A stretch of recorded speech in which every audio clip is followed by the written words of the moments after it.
everybody. Hi, guys. Well, from rainy Salt Lake City, Utah, It's Thank God I'm Atheist. the podcast. I'm Frank Feldman. And I'm Dan Beecher. And coming up today, we're going to be talking about disasters and God's will. Yeah, we are. I don't know if you guys have noticed, but there's some shit going down. The Lord is clearly upset with us. Well, with the Caribbean and Florida. And now Mexico City, and Well- he lit a bunch of the states on fire, and half of Asia's underwater. It's a crazy, mixed up world we live in right now. I know. Who knows what's going on? Too bad.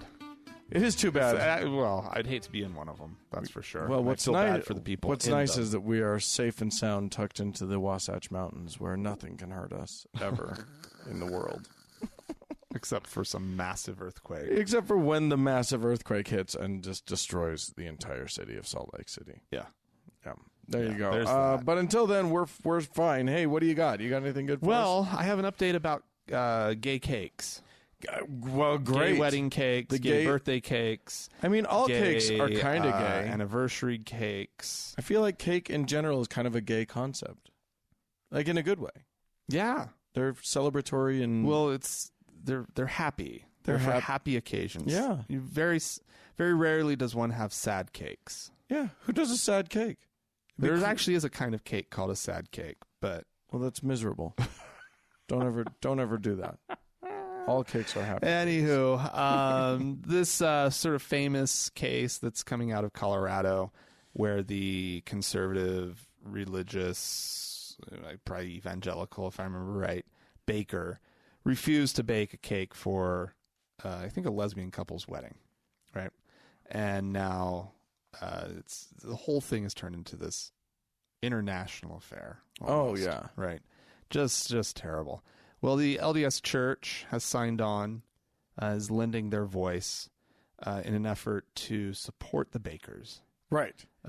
Just who are weeks refusing. after they did that whole, they gained all of that goodwill by supporting that concert that was for gay homeless Yeah. youth. Yeah, Weeks after that, they they weighed in for no reason into this Right. cake debacle. right, and so this document that's being sent over, that was also signed by a majority of Utah's state senators as sort of one of these front of the court brief. An things. amicus brief. Yes. Indeed. One of the lines in the thing says, now that the court has protected the liberty of same-sex couples, it is equally important to protect the religious liberties of conscientious objectors. Is that what this is? No. Conscientiously objecting? No one's sending this baker into war. That is not what is happening. It's the cultural war, though, Dan. It is. Well, It's the front lines of the cultural war. I mean, they're warring. Oh, yeah. Against culture. That's for sure. Yeah, but We're on the side of culture. we need a compromise position between LGBT protections and religious liberty. And then, of course, I mean, I'm all for protecting religious liberty. You just don't get to discriminate when you don't open get a special business. rights. Yeah, When you open a business and it's just like your business is making cake, you can't Right. deny that cake to a black couple. Right. You can't deny it to a Jewish couple. No. And you can't deny it to a gay couple. Right, exactly. You can't deny it to a Muslim couple. Well, and here's the deal. It seems as though, because these would be the first people to call out anyone treating them differently because they're Mormon, oh, yeah. right? Oh, yeah. But all they're doing is paving the road that would allow that to happen. If it weren't so harmful to their business, I would certainly, if I were a baker, I would 100% be tempted to be like, I don't do Christian weddings. I would 1,000% be tempted to do that. It would be stupid for business, Right. but like, yeah, is this what you guys want? You guys want people to be able to do that? Yeah, we should open a bakery called Hateful Cakes. Right. Hate cakes. Hate Cakes. And Hatesy cakesy. pick the people that we don't like. Right. And we don't make cakes for them. And just, as they walk in, if we don't like the smell on them, yeah. if we don't like the vibe that we're getting, no. Oh, I'd be good at that. You'd be too I'd good be at that. really good at that. No. You do not get a cake. Well, Dingus McGee, Mike Lee, our actual senator can goes off to Congress. Mike Lee, he says more and more the adherents of this creed, meaning the people who hate gays. No. For Jesus? No. Oh, the people who like gays. The ruling elites, the secular progressive creed, right? Oh, yeah. More and more, the adherents of this creed seek to use the power of government to steamroll disfavored groups. Oh, yeah. So they force evangelical caterers to bake cakes celebrating same-sex marriages. Right. And they force nuns to purchase contraceptive coverage and sue religious hospitals that won't perform abortions or sex reassignment surgeries. They are desperate for another culture war. Oh, they need one. I mean, they've declared it. They've declared it. It's like they've declared the war. It's just the problem is that they're tilting at windmills. Yeah, to a large extent. Well, it's just really, but that's where you want to go. You want to be on the side of exclusion and like that, like weird. Who's surprised at sort of the rise of Nazism in this country? Right. When this so easily dovetails into that. Yeah. I mean, I don't want to like draw too. I'm not calling Mike Lee a Nazi. I'm not calling these cake bakers, Nazis. No. But there's some thread that connects them. But you can't look at these things happening. It's the discrimination. And then you see, the alt-right, and you can't say, I did not see that coming. Right. Not see that coming. See what I did there? God, see, Don't do that. Yeah. Please don't make light of Nazis. I will. In this day and age. I will make light of all of the things. Nazis are so fucking serious. It's true, they are. There you go, baking. Yeah, the church wading into an issue that they didn't need to. They don't need to be involved. They didn't need to involve themselves at all. Right.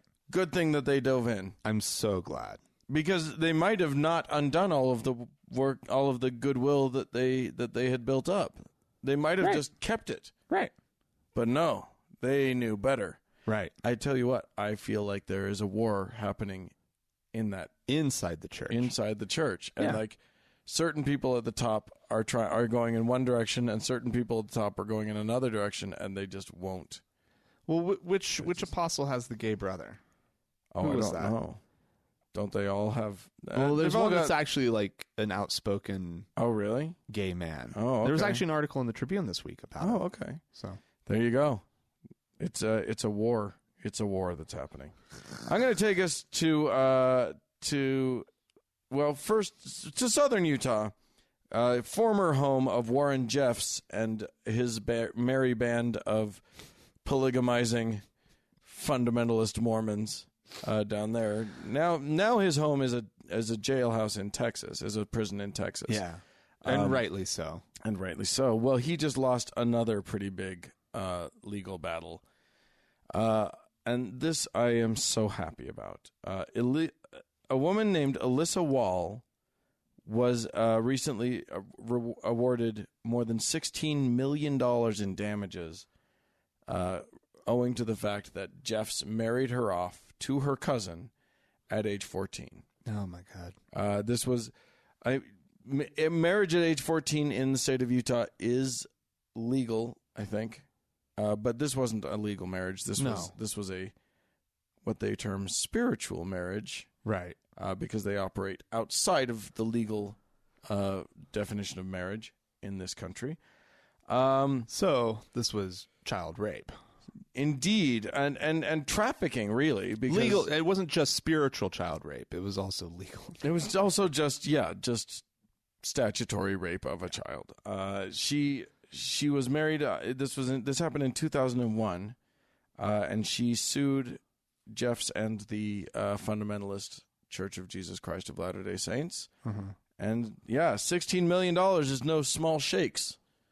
Yeah, that's good. That is a lot of money. Is the money there? I doubt it, but I don't know how that works in this blood from a stone sort of environment. They've got a lot of money. I mean, they have holdings and whatnot. Some of which was divvied up and divided out by the state. Yeah, I mean, there's that trust. Does she get some money from the trust? Maybe. I don't know. It works? I do not know. But yes, it's that's a thing that happened. She is now an activist against their practices. She said, quote, Warren Jeffs exercised this absolute control, power, and authority. Oh no, sorry. This is the judge, Keith Kelly, who said Warren Jeffs exercised this absolute control, power, and authority over her life so that he could require her as a young girl to enter into an unlawful spiritual marriage. So, you're not allowed to do that. No. That is child abuse, among other things. Right. So how old is she now? Does it say? Well, she was 14 in, what did I say, 2001? Okay. So do some math on that. She's 30. Yeah. So good for her. And hopefully she'll continue. She's an activist to help others who are in her former situation. Yeah. Because that's not cool. No. That's not okay. I have the story, Dan, of a religious order in Belgium. Okay. That owns and operates 15 psychiatric hospitals. Whoa. It's the Brothers of Charity. It's the Brothers of... And a Catholic. You're crazy. Right. Yeah. Catholic. Yeah. And they allow their doctors to perform euthanasia. Oh. It's a psychiatric hospital. They are in Belgium. Doctors. So when a person elects on their, I'm about to go there. Okay. So doctors in Belgium are legally allowed to kill people with mental health problems at the person's request. At their own request, right? I mean, this is euthanasia. This is not doctor assisted. This is full on. The doctor is the one taking the life. Right, but the person is of sound enough mind that they can make the decision for themselves. They have decided that they have requested for the doctor to take their life. Right. Okay. They're done. They are done. This isn't euthanasia can only be because it does performed. sound a little bit like the doctor could just be making a unilateral decision. Like, you're pretty crazy. We're going to go through the process here. The euthanasia can only be performed if there are no reasonable quote unquote no reasonable treatment alternatives. Okay. Requests would only be considered with the greatest caution. Sure. And they must be evaluated by 3 doctors at least. Sure. In order and the doctors have to concur and be on board and say yes, this person is able to make this decision, and there's nothing that we can do to help them through their misery. We've tried all the interventions. We've done everything. They're just not going to work. And so this person wants their life to end. We will make that happen. But this poses a problem for because they're Catholics. Yeah. The Pope has actually asked them directly to stop this.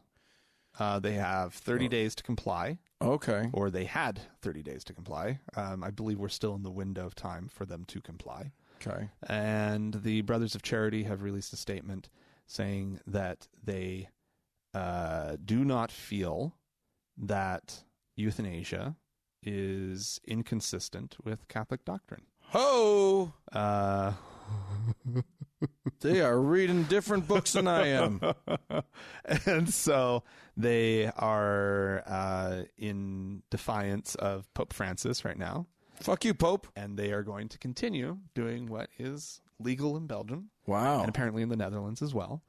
And there's even there are people who are death tourists who go to different countries where either doctor-assisted suicide or well, they don't really go to other countries. They go to another country. If you're a death tourist, you got to do it one time. Indeed. Although you might go experience death in all the places. No, but you might go and talk to a Swiss doctor and be like, I'm not feeling it here. I'm going to try Belgium. Yes, indeed. I'm going to bounce around and then you find the place that you're just gelling with. You're like, oh, this is good. Well, what if you? Oh, I'm going to have them kill me. Experienced euthanasia in this country, but you also experienced, revival. Oh. Right? You had them bring you back. So you could then go try death in another country. And you could really compare. It's the Flatliners tour. You could write the guidebook to death. I don't like it. I don't like it. It's a bad idea. Sounds like Kurt Vonnegut's thing that he did. Reports from the other side or whatever. Okay. He did it for, I think, WNYC in the last years of his life. And he'd report back from... Dr. Kevorkian was helping him. Oh, interesting. Yeah, it was funny. Yeah. Maybe Dr. Kevorkian was his Virgil. I can't remember. His spirit guide. Yeah. Anyway, okay, well, defying the Pope. Yeah. There you go. So we're going to see how that one plays out. Yeah. Because defying the Pope, my guess is that's for the not right go well for the Brothers of Charity. Kill people. Well, they won't. They'll then just be the men of charity. They will no longer be the men. They will no longer be official. I'm going to take us to the United States Air Force, which I don't know if you know this. Where is that? But is subject to the and every member thereof declares their allegiance to the Constitution of the United States of America. So you'd think that would mean that they would honor that that Constitution.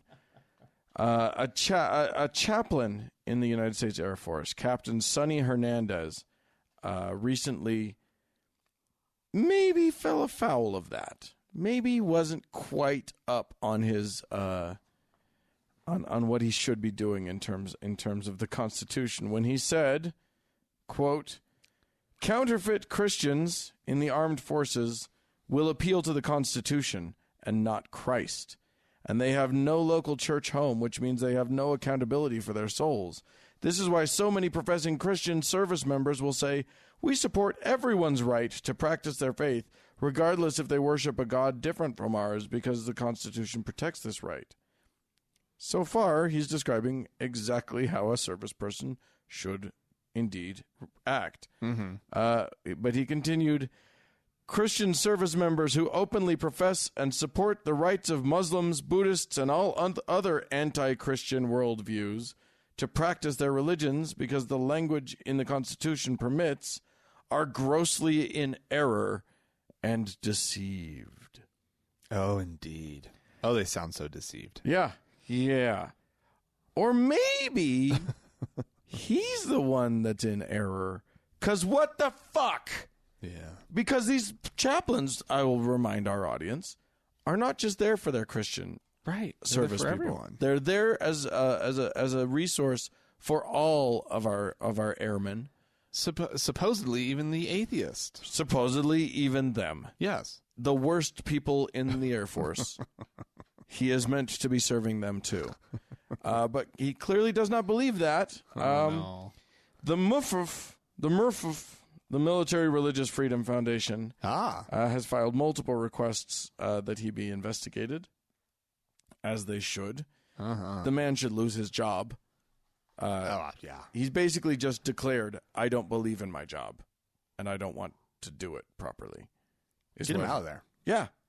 You don't belong there. Go be a pastor, some hateful place. Yeah, where you're allowed to be. Where you can say all the hateful, nasty shit you want to about everybody. Is that really the advice? I think the advice is quit being such a hateful bastard. Oh, you piece of shit. He's not going to do that. No, I know. But, I don't want to give him any other advice than that. Okay. Learn to love everyone. You're such a good person, just as Frank. Jesus loved everyone. Right. Yeah. Yeah. How about stop worrying so much about what is and isn't in the Constitution and maybe read your book and figure out what Jesus would like. Because he didn't just minister to Christians. Yeah. He'd never even met a Christian the entire time he was alive. Never did. Met a bunch of Jews and a bunch of non-Jews. Yeah. And he kind of said, love them all. Yeah. But okay. Well, but see, therein lies the whole issue here, Dan. Yeah. Christianity didn't exist yet. Right. So... But if it had existed, then he would have been more hateful. Jesus would obviously have been like, you know what? Fuck everybody who isn't in the me religion. If you're not in the me business, in the business of loving on me, fuck you. Muslims. No, they didn't exist yet. Well, but once they do, Yeah. they kind of love on him too, though. Ish. Not well enough. Not. They don't really. They like tolerate. They like their guy more, oh, and that's a lot. Like and that sucks. a lot more. Yeah, Jesus doesn't like that. No, it's got to be central. Yeah. Well, my next story, is one that goes back to the very roots of our podcasting. Ooh! Did you know that the world is about to end Again? Oh, it just keeps ending. It does. Over and over and over. Or rather, it keeps about to ending. It still hasn't made it to that next level. The actual ending. The actual ending of the actually one of these people is right. Right. David Mead is the latest one to come out. It's a name I don't remember ever having heard before. Yeah, he posts video. He at least has posted a video on YouTube. Okay. That has caught a lot of traction. Called September 23rd, 2017. You need to see this. And you're not going to make it to your next birthday. I know. That's the day before my birthday, Dan. So he has based this whole prediction on some numerical codes that he's found in the Bible. Oh, yeah. That's what they do now. It's the only way to do it, really. It's the classic. His number that he's obsessed with is the number 33. Okay. Jesus lived for 33 years. So why isn't it just September 33rd? Well, we're going to get to that. Oh, okay. Okay. Jesus lived for 33 years. Yeah. The name Elohim, which is the name of God to the Jews, right, was mentioned 33 times in the Bible. Okay. Okay. This is gotta watch this number, right? So far, well beyond what could possibly be explained by biblically coincidence. significant number. Yeah. And here's the deal. September 23rd is 33 days after the total solar eclipse that happened on August 21st. Hey, you know what else?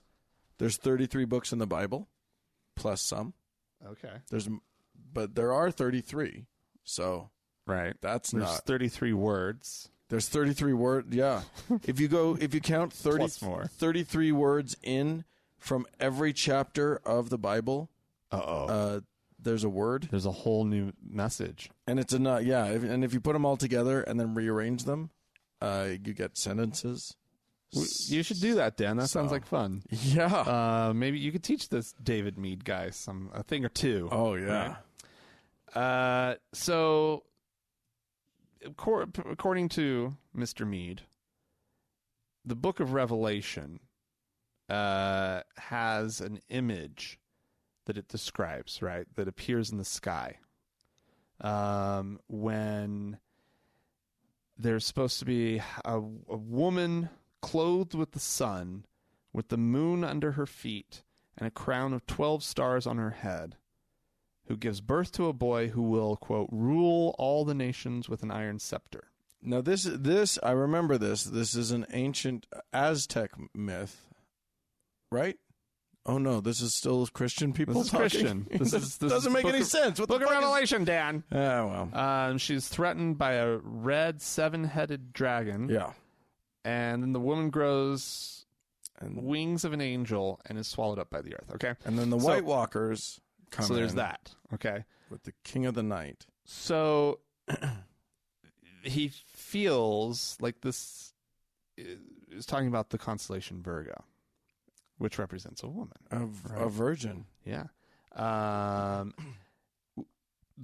constellation Virgo is clothed in sunlight in a position that is over the moon and under 9 stars and 3 planets. The planet Jupiter, which will have been inside Virgo in her womb, right, will move out of Virgo as though she is giving birth. And this all happened, according to him, at the eclipse. It all makes perfect sense. Yeah. Now, also, though, Dan, Yeah. Mr. Mead wants to make sure that everybody understands he's not saying that the world will actually end on Saturday. Oh.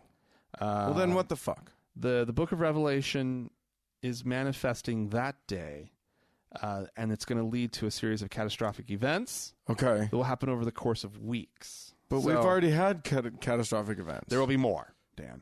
I'm just saying. The catastrophic events have not ended yet. I feel like his math might be off because we've already started the catastrophes. I know. He says the world is not ending, but the world as we know it is ending. Boy, this guy's got it down. He's actually not a dumb predictor of the end of the world. Because unlike Harold Camping, who was like the rapture, there's going to be the earthquakes and the things, and then the rapture happens. Right. Like that's verifiably, testably, didn't happen. Easily disproved. Yeah. This guy, he's like, some shit's gonna go down. Yeah. And it's because the world is ending. Boy, you don't even know. You're not even ready for the stuff that's about to happen. And then the world will still be here. It's just going to be different. It's going to be different. And the way it's going to be different, look at who is going to win the Oscars. Look at who's going to win the Tonys. It's going to be... I'm predicting Meryl Streep does not win. Yeah. That's the end of the world. That's the end of the world right there. End of the world right there. For me, holy shit. Yeah. It's just terrible. I would just be crying. Meryl. Oh, Meryl. Oh, Meryl. All right, well, look for it, kids. An end of the world that does not resemble the end of the world is coming your way. Coming to a theater near you. That'd be a really boring movie. Yeah, exactly. The non-end of the world. End of the world. I'm going to take us to Australia for a proof of predictions that have been made. Oh? Gay marriage is now officially hurting straight marriages. Oh, no. Yeah. As you may or may not be aware, currently in Down Under, recently there's a vote happening. They're having a national referendum on gay marriage, whether or not to allow gay marriage. Yes, because they've allowed domestic partnerships up till now. But it's time to talk marriage. Now they want the full thing. Right. All right, gotcha. Or some people do. Others very much do not want the full thing. Really? And one of those people... I thought Australia had their shit together more than that. No. They don't? Absolutely not. Oh. One of the people who definitely does not want gay marriage is Presbyterian minister Stephen North, who recently canceled a straight wedding that he was all set to perform. Right. Because he saw on the couple's Facebook pages that they were in favor of gay marriage. The bride... What a dick. ...posted a thing about, I know it's not something everyone will agree on, and that's fine, but this is what I stand for. And frankly, it doesn't affect my relationship with my partner one bit.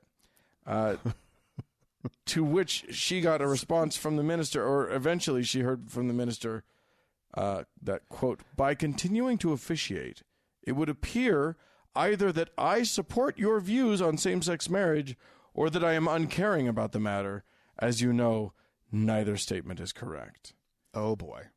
So, the Ebenezer St. John's Church will not be performing this marriage. Oh, no. The couple has now left that church in outrage. Absolutely. Yeah.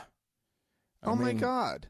What a dick. And what a wrong dick. Yeah. Here's the other thing. This couple had already informed him that there would be gay people in the wedding party and at the wedding. And he was okay with that. He was totally down with that. Oh, but he couldn't. Him. But he thought that their stance was going to so badly reflect on him that he just couldn't, in good conscience, be associated with those views. No. Which that he has married people with much worse views than that. He has. God. Yeah. This is the Ebenezer St. Scrooge. Yeah. Presbyterian Church. Indeed. Oh my God. What a dick. Where was it? Sydney? No. Somewhere. I don't know where. I could name like the two other Australian cities that. Canberra. Oh, I always forget that one. It's the capital. I know, but I still always forget it. Yeah. Anyway, somewhere in Australia that happened. If you'd like to correct our geography or chime in on any of the things that we've talked about, ladies and gentlemen, you can do so. Write into us, podcast at thankgodimatheist.com. Or you could call and leave us a voicemail message. The telephone number is 424-666-8442. It is. He's not lying. Hey, go to the Facebook page, facebook.com/TGIAtheist, and click that like button. And while on Facebook, search for the TGIA Members Only Lounge and request to join. It is a closed group, but we'll let you in. We will.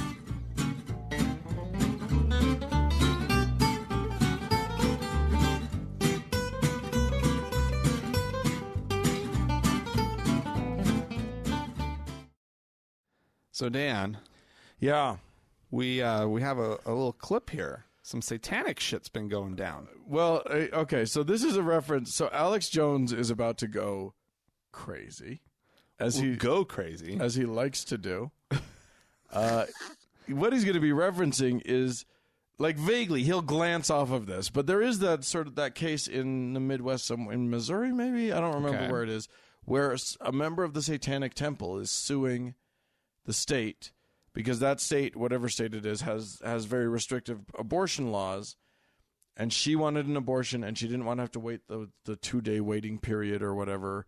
And she says it, and because Satanic Temple has crafted their beliefs in such a way that one of the beliefs is that basically she has a right to get an abortion when she wants it.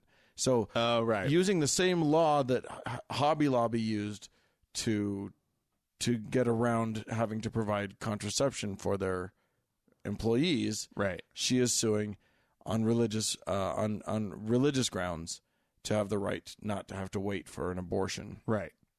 Fantastic. So Satanism, abortion, it's all good for Alex Jones. So here's what he had to say.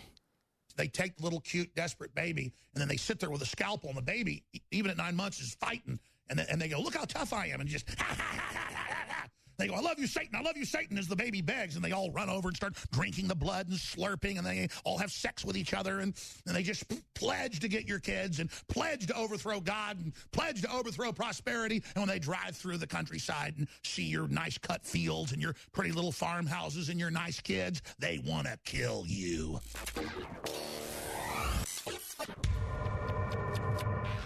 Planned Parenthood teams up with Satanists to promote abortion in Missouri.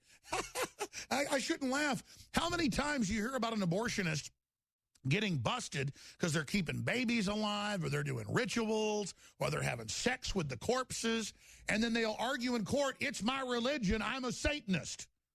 Because they'll have nurses in there at these abortuaries where they're doing the partial birth. I mean, who wants, even if you believe in abortion, to kill 7, 8, 9-month-old babies that are operable outside the womb and would be given up to adoption? People will pay you up to $100,000 for those babies through legal systems. Why do they want to go kill them? Why is a woman going to pay $3,000 to have a partial birth abortion done? Why? Well, number one, they're selling the body parts. The mothers don't know it. They're ignorant. But sometimes it's a satanic ritual.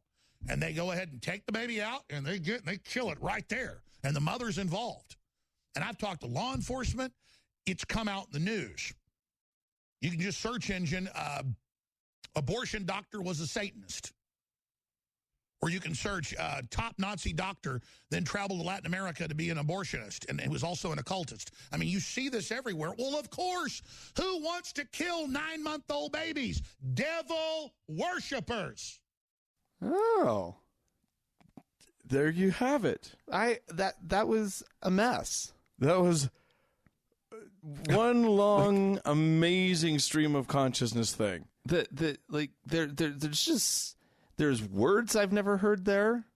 Abortuary. An abortuary. That's fantastic. A great word. Well coined, sir. Well coined. Calling the unborn child a 7-month-old baby. A 9-month-old baby. Or a 9-month-old baby is pretty remarkable. Yeah, that's not how that works. No.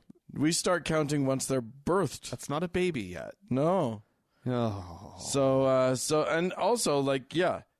No, they're apparently what the Satanists are doing is aborting the baby, but not killing it They're making sure that it's born and then murdering it.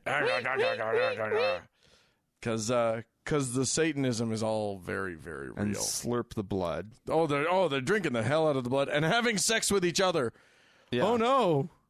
They're having sex with each other, Frank. What are we going to do? I don't know. That is terrifying. What an amazingly awful abortuary. It's the worst abortuary of all. No. Oh, man. So there you go. Satan's... here's the thing. And, of course, he has people search engine a bunch of things. Frankly, the use of the phrase search engine as a verb is alarming to me. Yeah, search on the internet. Yeah, search. But then he gives them the headlines of articles that are probably on his website. Right. And he's like, how often do you hear about this stuff? You hear about it all the time. From me. Quite honestly, no, I've never heard about that. You hear about it? If you watch his show, I'll bet you'd hear about it a lot. Probably. That's probably fair. Because I'm sure it's one of his favorite topics. That's really crackers right there. That's just... Oh, that man. Who gave him a microphone? But then again, who gave us a microphone? We gave ourselves microphones. Yeah, this is the day and age when you can just buy your own damn microphone and start chatting. So we had some people write into us, call into us. Indeed. We've got some missives to answer. I'll dive in with an email. Hey guys, this is from Emily. I'm a new listener of your podcast and highly enjoy them. Thanks for keeping me entertained on my drive to work. So I was raised Catholic and recently moved to a town in Florida called Ave Maria. I think we talked about Ave Maria, Florida. It was a planned community. As all planned communities in Florida go, she says. It is in the middle of nowhere and gated and all that. But with the addition of Ave Maria University and the huge church in the center, it is a little cultish.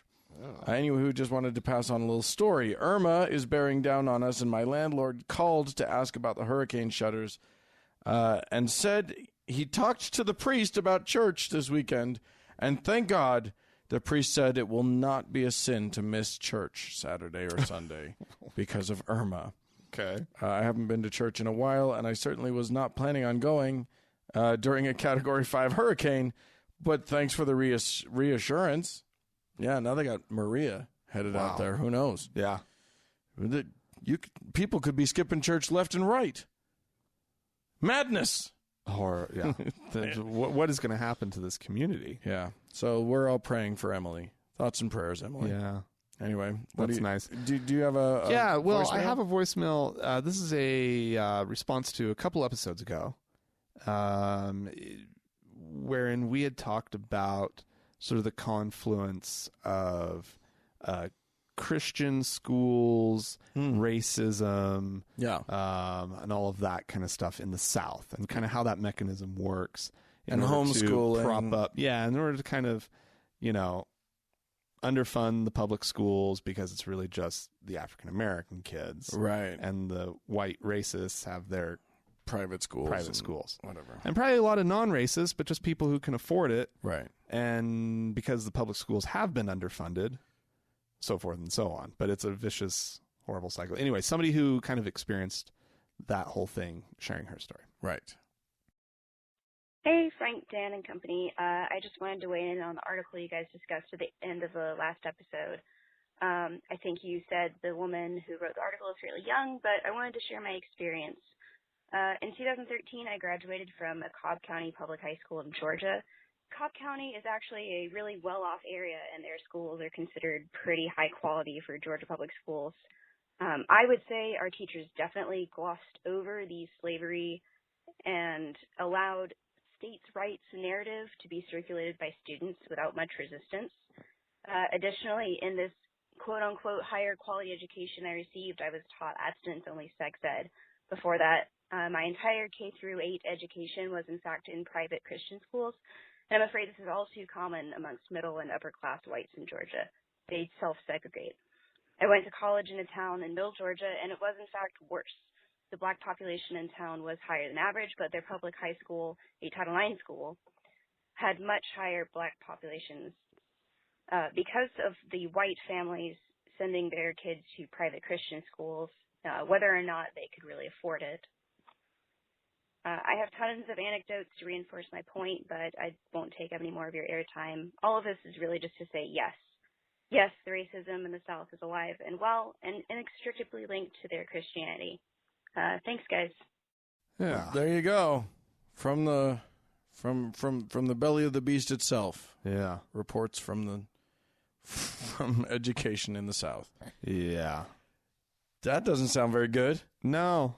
I'm just going to say it. Yeah. There's a lot of badly educated people down there. Yeah. That's fun.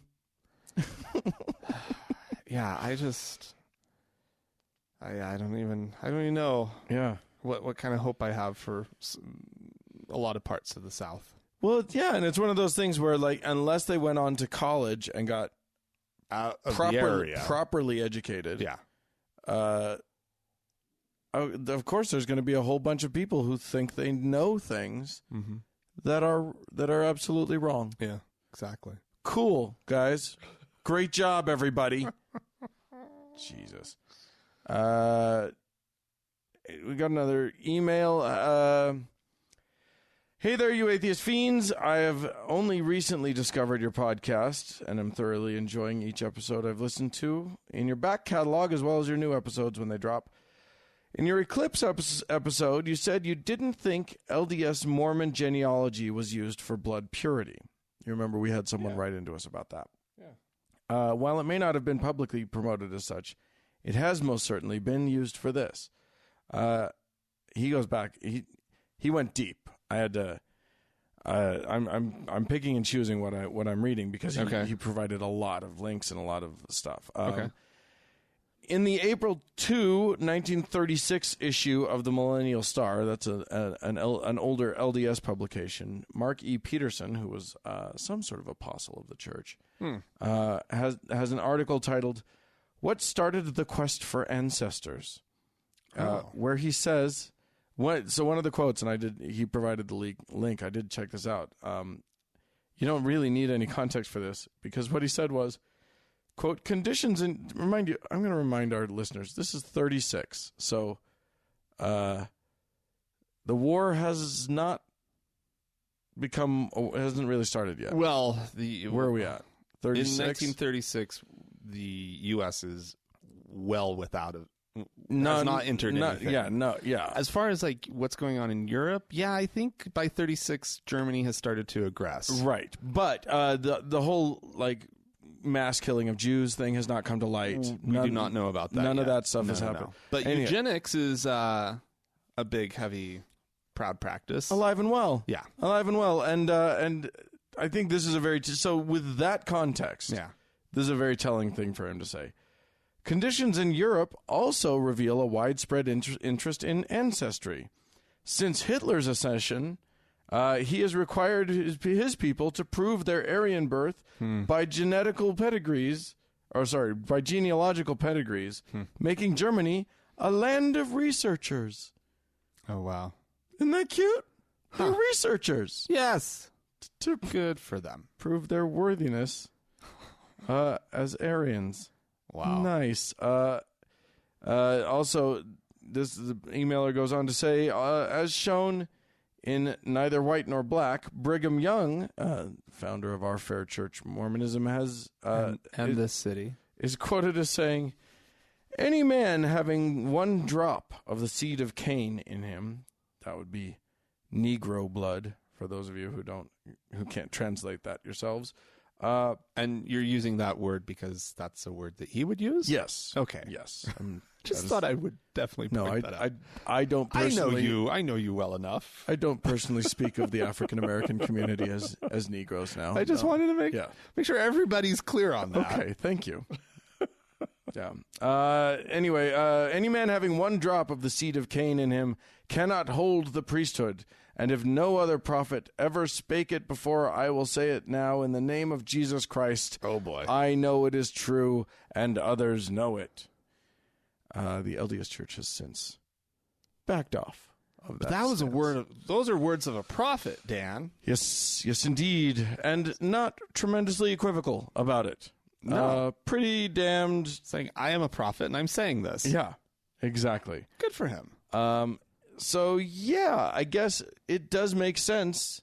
So, like, it became a very important thing for Mormons to know that they didn't have a drop of cane. Pure white, liliest of white, and delightsome, lest they be denied the priesthood. Yeah. Including, there was a story of a young man who was going to marry a girl, and then her mother didn't want it to happen. Her family didn't want it to happen because somehow a rumor had gotten around that he had a little bit of African blood in him, and he had to appeal. Anyway, wow. All right. This was sent in by Sharam.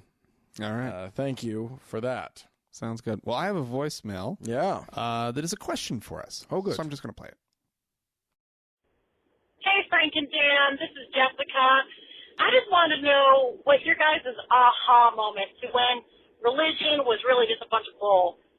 Just a quick story of mine was when I was young, probably in my early teens, like 13 or so, I had a lot of personal stuff going on in my life, and I just kept praying and praying and praying, and I remember it so specifically about how I kept praying, and nothing ever changed. And at a certain point, I just went, this is a whole bunch of shit, isn't it? So I'm sure you guys have mentioned it before, but I thought I'd just add to the conversation. I love you guys, and I can't wait to hear you guys talk about some more bullcrap soon. All right. Thanks, Jessica. Yeah. We have talked a little bit before about sort of our exit from religion, but I think it warrants us telling our stories again. Revisiting? Yeah. Yeah. I know for me, it was, I went through a very long, a very difficult 6-month period of, because I was a deep, true believer in Mormonism. And then I suddenly realized at some point along the way that I hadn't really felt the confirmation, the burning in my bosom that I was meant to. Like Jessica. So time to pray, time to kneel down, and I dug in. Yeah. Like 6 months of like really intense prayer, fasting. Oh, really? You fasted? I did. I absolutely fasted. I read scripture. Did you have any family fast with you? No, I did this all by myself. I didn't talk to anyone about it. I didn't ask anyone about it. I didn't talk to my bishop or anything. Okay. Because I felt like it was for me, and this needed to be about me. It feels like maybe you did that wrong. Fuck you. How about that? Anyway, I did this. I went through all of this, and when nothing happened, then I went to my bishop and I said, "Hey, I don't know if I believe in God. I don't, I haven't gotten this, promised revelation that I'm supposed to get." And he said, "Well, maybe you should go to the temple," because it was about that time. I was 18 or 19, and it was about time for me to go on the mission. So, like, that's part of what prompted all of this, is that I was not feeling great about going out to tell a whole bunch of other people the truth of something that I wasn't convinced of myself. And I was like, "Yes, let's do it. Let me go through the temple, and I will feel the Spirit there, and God will reveal Himself to me, and everything will be great." And we sat down for the temple interview, which every person has to prove themselves worthy. Oh yeah, and go through an interview with their bishop to get a recommend to go to the temple. And I sat down with him, and he said, "Do you believe in God the Eternal Father, and in His Son Jesus Christ, and in the Holy Ghost?" He got out his binder and his little script, asked that question. And I just stared at him for a second, and I was like, "Well, I don't know. That's the whole point." And he just stared at me for a long time, and then I went, "Oh, I have to answer yes, don't I?" And he said yes. And I said, "Okay." And I stood up and I shook his hand and I walked out. Basta. You should have just said yes. That's what most people do. That's what almost everybody does. I don't know why I thought I was so special. Yeah. But yeah, it was. Everybody says yes. Then you could have gone, checked out the pretty temple. Yeah. Been bored beyond all belief. Yeah. and weirded out. Yeah, skin crawling. Yeah. Anyway, so that's when I started my leaving process. Your exit from the church. Yeah. Huh. I mean, yeah, I guess. So you went on your mission. Yeah, not too dissimilar in the sense of like trying earnestly to get a response. Mm-hmm. Right. That's kind of, Jessica had that. You did the same thing. Yeah. Yeah, like I've spent however many years before the mission trying to figure it all out. Basically got told, I gave them the answers they wanted to hear, right? Mm-hmm. Because I desperately wanted it all to be true. Right. Right. And then went through the temple, went on a mission, came back from the mission. Most of the mission probably didn't really feel too positively about everything. Toward the end, I kind of worked myself up into a little bit of a frenzy. Yeah. But if in any given moment I was honest with myself, still didn't really have solid testimony of everything. Right. And got back from the mission and kind of just went through a little thought process experiment lying in, on campus housing at BYU in my bed. And just was like, well, what if I don't believe God is, well, no, what if I don't believe that Joseph Smith? Well, I don't believe in the Book of Mormon. Well, if I don't believe in the Book of Mormon, I don't believe in the church. If I don't believe in the church, do I really believe in Jesus? Do I want some other version of Jesus? Right. I'm like, meh, what did Jesus ever really do for me? And then it was like, well, okay, but then that leaves God. Yeah, I guess I don't believe in God.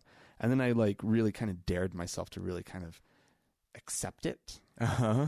Like what will change if I just accept right now that there is no God?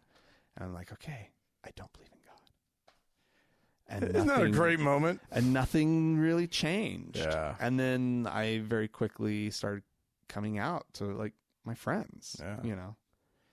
Coming out in multiple ways. And coming out in as an that atheist. conversation with those first few friends, it was, I'm atheist, I don't believe in God. I'm atheist. I'm gay, I don't believe in God. I'm gay, I don't believe in God. And I had some pretty good friends at BYU. So, I found a liberal enclave. Right. And so that process was not that painful. Okay. Well, that's good. Yeah. But there you go. There you go. Hey, we've got some folks we need to thank. Yes, we do. We have 2 new donors on Patreon. Ooh. We have 1 new faithful listener, Dave. So thank you, Dave. And 1 new venerable listener. Ooh. Michelle. Oh. So thank you, Michelle. Thanks, Dave and Michelle. Yeah. And our Lord and Savior continues to be Lord and Savior Angela. Angela. Oh, God bless you, Angela. Angela. It's not a coincidence that her name means angel. I know. That's real. Oh yeah. She is an angel. So we bless all of you, donors and non, but donors just a little bit more. In the name of Angela. Amen. Amen.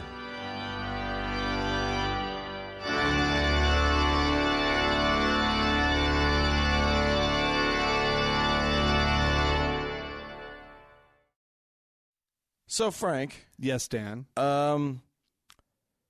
There has been, I think, Revelations level catastrophe in the world in the last month.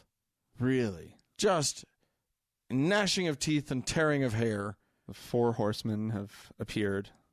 And the names of the 4 horsemen are apparently Harvey, Irma, Jose, and now Maria. Because they're a little heavy on the Latino names. I did not name the hurricanes. Harvey, the big name down in Mexico. Everybody's named Harvey, apparently. Harvey. Hervé. So we've got a lot. And then, there are fires in Oregon, Washington, and Montana and all over. And huge amounts of flooding from monsoons in Asia, in Southeast Asia. Yeah. It's almost as just if today, the climate were changing, Dan. No. Don't you go there. It's Jeebus. Just today there was a 7.1 earthquake in Mexico City. Yeah, I can't blame climate change on that. No. Or that on climate change. Correct. So the only explanation is Jesus then. That's the only you're one. Totally right. Because earthquakes never happen. Nope. Outside of hurricane season. Apparently it's like the anniversary of the really bad Mexico City earthquake that happened like in the 80s, I think. Really?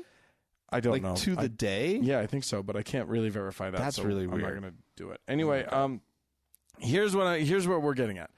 It's obvious. So there's two obvious things at play when you're a religious person who believes in signs from God and all of this shit goes down.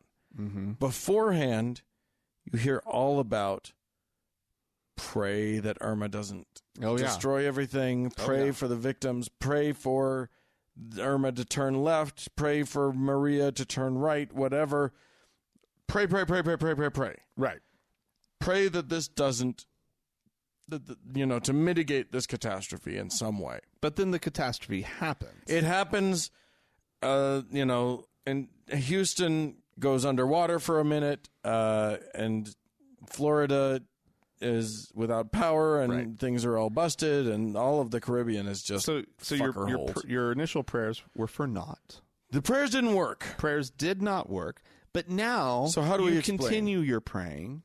Right, in a different way. Can we please help us get through this? Yeah, Lord, give us strength. Lord, give us the wherewithal. And those give us are more food. likely to feel like they were answered. Sure, because you will find your own strength, and FEMA will show up with food. Absolutely. And water. Well, and I saw a thing online that was like, a thing that was going around online that was somebody had posted a thing about, we don't get enough time with our families. In this day and age, everybody sort of retreats to their iPhones and their, video games or whatnot. And we never spend any time together. So if it took God sending a hurricane for all of us to be just sitting quietly in the same room together, killing talking, all these people, quiet about that, wreaking havoc, upending people's lives. They were probably bad people anyway, but the good people are just sitting in their living rooms with their family, finally having some family time. Playing Uno. This is the Lord bringing families together. Oh. Praise the Lord him. Works in mysterious ways. Doesn't he just? Oh, so glad we get to have an iPhone break. While people are dying. And drowning. Yeah, while someone's suffering. Someone's life support has now stopped. The thing that they don't have fresh water. Yeah. They're subjected to harsh chemicals in the water. People are now homeless. Millions of people without the homes that they were living in. But thank God we get to just enjoy this. It's going to be a hard cleanup. That is cleanup. Fucked, Dan. I'm telling you. I cannot even believe somebody went there. I'm telling you. This is the shit that happens. Self-centered bullshit. But this is the mind of the Christian, right? It's everything has to fit somehow into this framework, and God is benevolent. So how the fuck do we square that circle when benevolent God has sent malevolent hurricane, or earthquake, or fill in the blank disaster? So I think this is where what we need to remember about, and then of course the other response is, well, God sent this hurricane because of sin. Oh, yeah. Because we as a country have deserved it for how bad we are. We know that there's precedent. He killed everybody but the ones on the boat that one time. Yeah. He's a pretty bad marksman. Well, he just, he often uses uses a bomb where a gun would suffice. It's true. Yeah. Because if we're so wicked, right? Yeah. And that's why the storm is coming, is because we're so wicked. Why is it that the good family people, this nice little family down the road, that they're the ones that are wiped out. Yeah, why do they have to suffer? Why are children being swept away in the waters? Yeah, right. Were they people, wicked? Good people Right? dying. This is a trying to save other people. horrifying God. It's a terrifying God. Horrifying. But he would just so indiscriminately this is like just a messy, just shotgun, just, Yeah. And it happens. and when it hits. And it so often happens, at least in our country, to the most religious part of our country. The most Christian part of our country is down in the south of these United States. Well, they are the most wicked. Well, they don't think so. But my goodness, if your belief system requires that all of these weather phenomena and all of these awful catastrophes are part of God's plan. So you have to believe that they're part of God's plan, and you have to believe that God is benevolent. Right.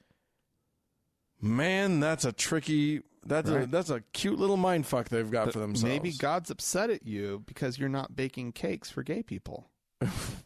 You refuse to open your pizza parlor. They seem never to come to that conclusion. Never once does the conclusion happen that, like, oh, we're not being Christian by being loving enough.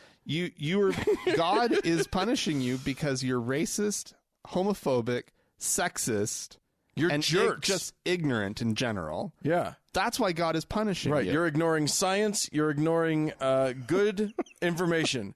I'm giving you all of this good information, and you're ignoring it. God is angry. God's mad as hell. Yeah. Why don't they come to that conclusion? I don't know. Like, he's like, you know what?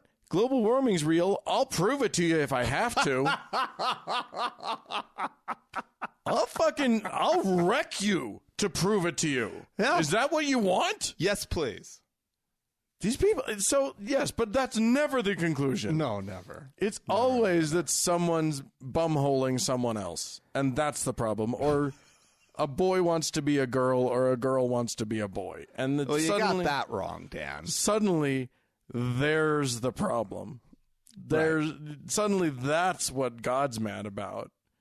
People who don't hurt other people, but are doing something that they think is icky. They go around actually hurting people, Oh yeah, and they can't see it No, because they're hurting for Jesus. they're hurting for Jesus. .com should be something. I hope someone just snaps that up and puts images of us on there. Yeah. But yeah, it's this is the thing. This is where they all go, and I sympathize with them because cognitively, it is a terrible position to be in. You cannot make sense of all of that stuff. No. There is no line that you can draw where it all makes sense. So they just grasp in the darkness for anything. Yeah. And most of them strangely turn to hateful things. I don't get. Yeah. Isn't it amazing? It is amazing. And what's really amazing is that like 99% of everyone's response, even in the midst of everything, is to love and help each other. Right. That is just human response. Right. You look out for your neighbor, you get in there, you see, you save somebody. That's how you respond. Yeah. And yet, the stories that they want to tell, that they're interested in, these religious people, are the stories of looting and what savages people become, and all of this stuff. And it's just so backwards, because their brains have to bend in contortions that no brain should ever go to in order to make that work. So that's just, it's nutty. It is nutty, Dan. I think the conclusion here It is is nutty. and It's nuts. groundbreaking. Yeah. It's a groundbreaking conclusion, but it's nutty. Yeah. Well, this was more about the journey than the destination, friend. Anyway, ladies and gentlemen, if you guys have anything you want to say, if you're in the midst, if you're in one of these disaster zones and you want to talk about it, write to us. Podcast@thankgodimatheist.com. Or you could call and leave us a voicemail message. The telephone number is 424-666-8442. Yeah, go to the Facebook page, facebook.com/TGIAtheist, and click the like button. And while on Facebook, search for the TGIA Members Only Lounge and request to join. It is a closed group, but we'll let you in. Indeed, indeed. Hey, remember that we are on Facebook now, all of our shows at facebook.com/TGI. YouTube. We're on YouTube. What did I say? I said Facebook? Yeah. That's fun. We've been on Facebook for a while. Yeah, youtube.com/TGIAtheist. That's the one where you can see us and critique our fashion choices. That's always fine. And also, hey, we got people to thank. I want to thank Mackenzie for her hard work on our Facebook page, and thanks to Sarah, Amy, and Danny for their fine work as moderators of the Members Only Lounge. And thanks go out to the Red Rock Hot Club and Gordon Johnston for the use of their music. Yeah, they're great. And thank you, fine, beautiful listener and viewer, for tuning in. Bye-bye.